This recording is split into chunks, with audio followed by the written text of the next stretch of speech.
حضور غوث پاک کے زمانے کے اندر ایک بزنس مین تھا، تجارت کرنے والا تھا، وہ تاجر جس کا نام تھا حسن، اس کو سفر کرنا تھا بزنس کے لیے ملک شام کا.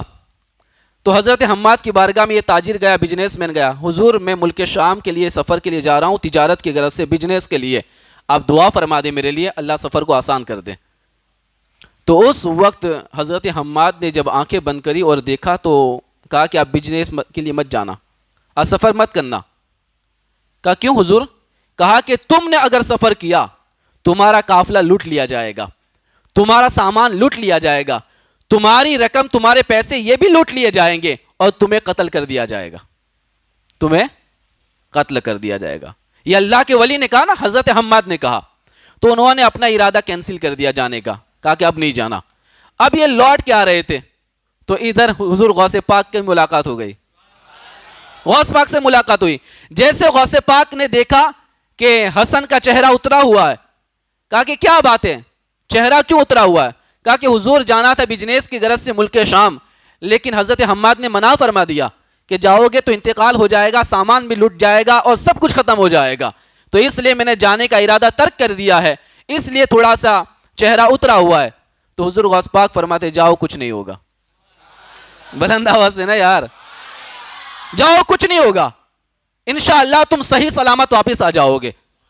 اب حسن تاجر کو جب سند مل گئی غوث پاک سے کہ کچھ نہیں ہونے والا، اس نے اپنا سفر طے کیا، وہ چلا گیا ملک شام، وہاں بزنس کیا اور خوب پیسے کمائے، خوب پیسے کمائے.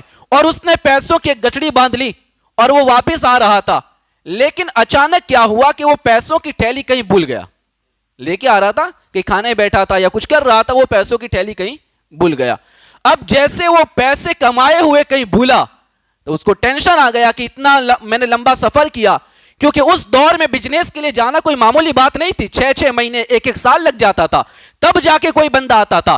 مصطفیٰ کریم کے دیوانوں، اس طریقے سے جب وہ لوٹ رہا تھا، تھیلی بھول گیا وہ پیسوں کی، تو وہ فکر مند تھا، اسی فکر میں اس کی آنکھ لگ گئی، سو گیا. اب جیسے وہ سویا ٹیک لگا کر کے تو خواب دیکھتا ہے کہ قافلہ اس کا جا رہا ہے، ڈاکوؤں نے حملہ کیا، سارے لوگوں کو لوٹ لیا، پیسے بھی چھین لیے اور اس کو قتل کر دیا. اب خواب میں دیکھا کہ مجھے قتل کر دیا گیا ہے. اچانک وہ بیدار ہوا، آنکھیں کھل گئی، اور کیوں نہ کھلے، حضرت حماد نے کہا تھا کہ مارے جاؤ گے، تو اس نے خواب میں دیکھا کہ مجھے قتل کر دیا جا رہا ہے. مصطفیٰ کریم کے دیوانوں، پھر جیسے بیدار ہوا تو اس کو تھیلی بھی مل گئی واپس.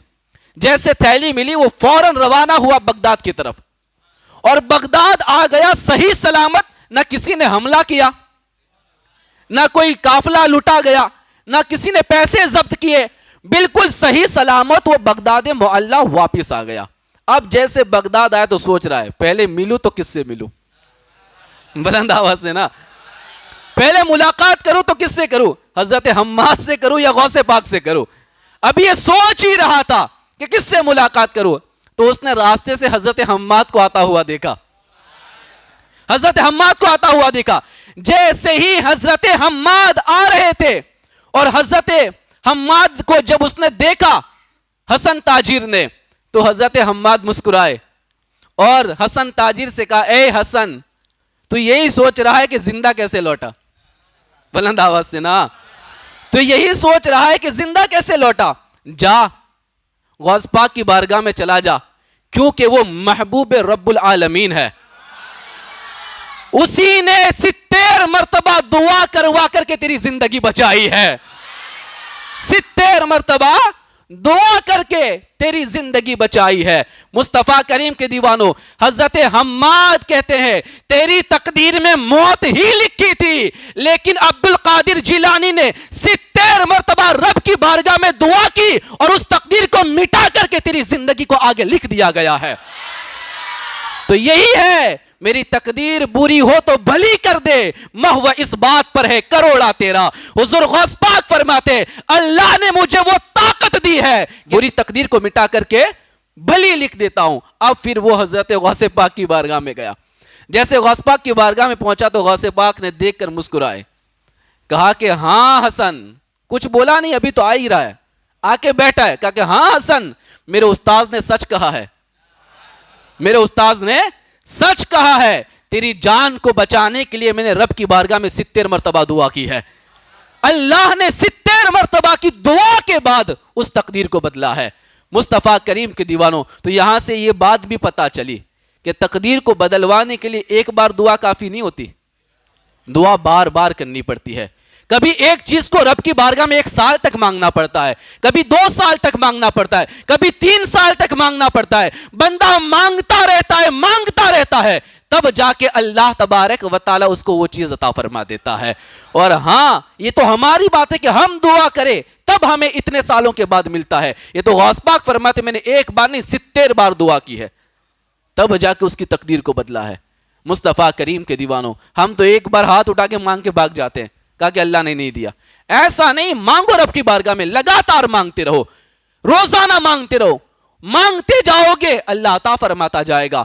اور جب تم اپنے آپ مانگ کے تھک جاؤ تو کسی اللہ کے نیک بندے کی بارگاہ میں جاؤ، کسی عالم دین کی بارگاہ میں، کسی پیر کامل کی بارگاہ میں، کسی اللہ کے ولی کے مزار پہ جاؤ اور ان سے دعا کرواؤ. جب ہم اپنی دعا سے تھک جائیں اور اگر وہ دعا کر دیں تو اللہ اچھوں کی دعا کے صدقے میں ہماری دعا قبول فرما لیتا ہے.